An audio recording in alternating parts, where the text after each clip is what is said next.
Ahora, si vamos más allá, tiene que ver mucho lo que ocurre en Nicaragua a título de cómo percibe la sociedad a sus líderes opositores con lo que ha ocurrido en Venezuela.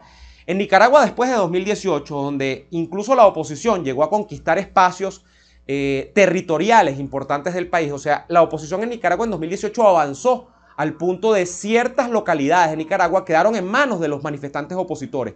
Después de que se produjo un clímax espectacular con el tema de las protestas, hubo un declive de esas protestas cuando llegaron unas negociaciones. Eso es plenamente coincidente con lo que ha ocurrido no solamente en 2019, antes de llegar Guaidó, sino también en 2017, en 2014 y mucho más atrás en la película.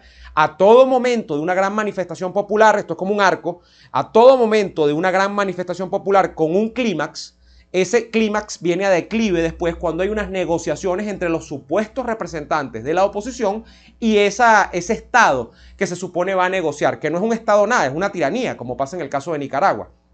Entonces, ¿qué ha pasado con esto?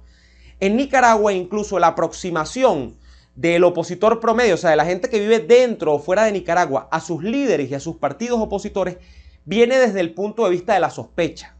La gente sospecha muchísimo del liderazgo opositor. La gente no cree en el liderazgo opositor. La gente duda muchísimo del liderazgo opositor.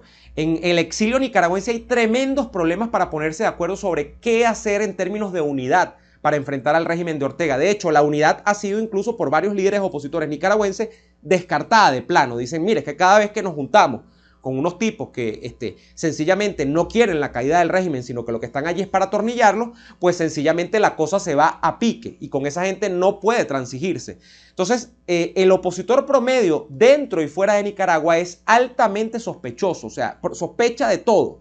Eso pasa muchísimo en Venezuela. Nos cuesta mucho creer y nos cuesta mucho creer no porque seamos malos, desconfiados o porque seamos muy exigentes.